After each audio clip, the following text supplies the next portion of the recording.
Life goes on and on and on and on and on and on and on and on.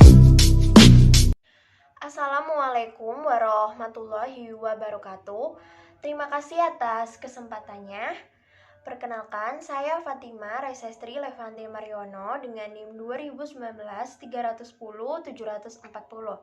Terima kasih atas kesempatannya. Selamat sore rekan-rekan. Perkenalkan, saya Selin Cecilia Pardosi dengan NIM 2019-310-752 dari kelompok penyaji.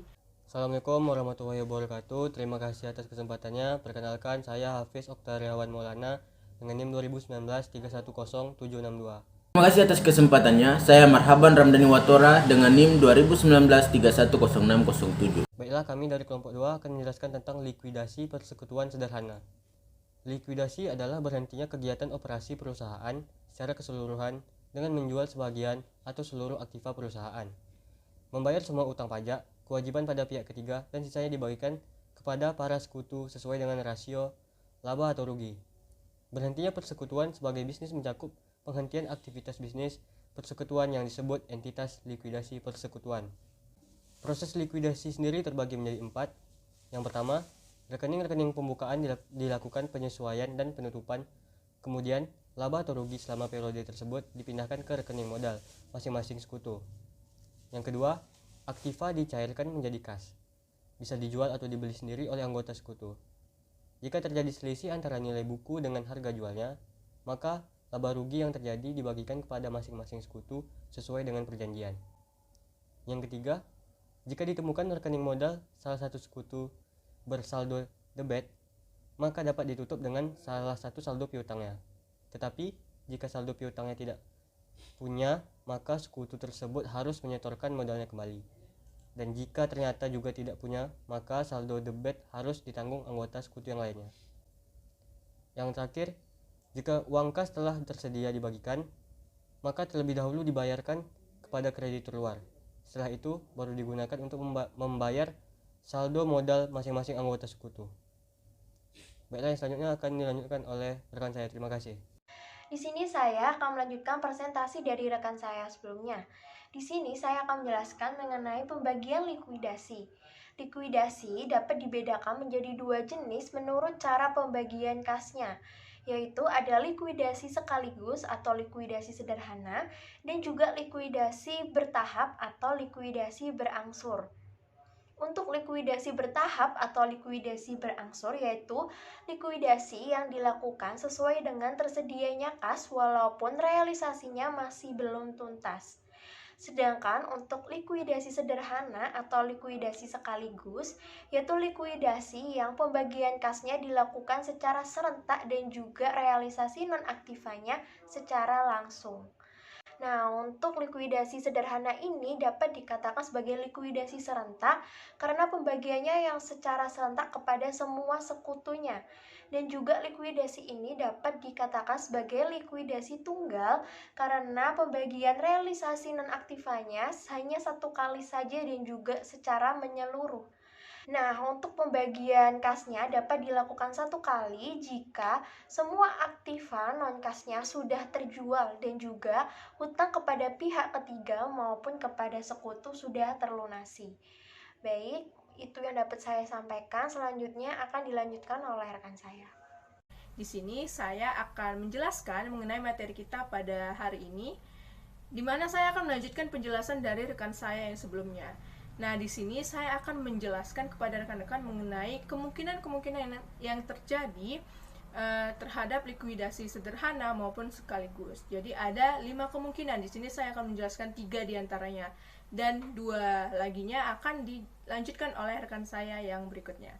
Baik, ada 5 kemungkinan yang akan terjadi atau yang biasanya terjadi terhadap likuidasi sederhana maupun sekaligus. Yang pertama adalah semua sekutu saldonya modalnya bersaldo positif. Nah, di dalam kasus normal biasanya nilai realisasi itu lebih kecil daripada nilai bukunya, namun kerugian akibat realisasi tidak begitu besar sehingga saldo masing-masing sekutu setelah realisasi dapat bernilai positif untuk semua sekutu. Adapun langkah-langkah yang bisa dilakukan apabila kemungkinan ini yang terjadi, yang pertama adalah realisasi nilai aktiva non-kas. Kemudian yang kedua, membagi kerugian realisasi sesuai dengan porsi atau proporsi rugi labanya. Nah, kemudian yang ketiga, pelunasan utang dagang kepada pihak ketiga, dan yang keempat, pelunasan hutang sekutu dan pembagian kas sekaligus. Dan ada kemungkinan yang kedua, kita masuk pada kemungkinan yang kedua, yaitu ada sekutu yang modalnya bersaldo negatif, namun bisa ditutup dengan hutang kepada sekutu yang bersangkutan. Nah, rugi realisasi yang cukup besar dapat menyebabkan saldo milik sekutu bernilai negatif, rekan-rekan. Nah, apabila persekutuan memiliki hutang kepada salah seorang sekutu tersebut, maka defisit sekutu tersebut dapat ditutup dengan hutangnya kepada sekutu yang tadi. Nah, adapun langkah-langkah apabila kemungkinan ini terjadi, yang pertama adalah realisasi nilai aktiva non-kas. Yang kedua, membagi kerugian realisasi sesuai dengan proporsi laba ruginya, dan yang ketiga, pelunasan utang dagang kepada pihak ketiga, dan yang keempat, penutupan defisit dengan pembayaran sebagian hutang sekutu, dan yang kelima, pelunasan hutang sekutu serta pembagian kas. Dan kondisi atau kemungkinan yang ketiga adalah ada sekutu yang modalnya ini bersaldo negatif, namun tidak bisa ditutup dengan hutang kepada sekutu yang bersangkutan.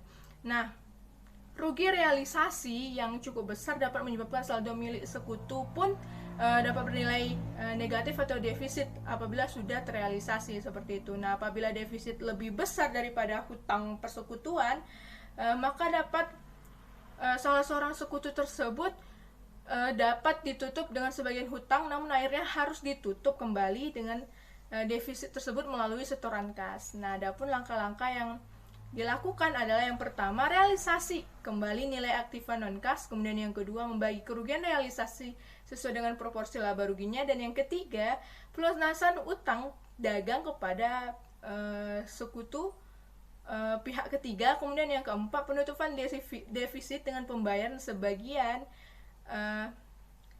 hutang sekutu tersebut, kemudian yang kelima, pembagian kas dari selisih antara modal bersih dengan penutupan defisit yang dibebankan kepada masing-masing sekutu sesuai dengan persentase yang telah dikurangi presentasi yang tidak mampu, seperti itu.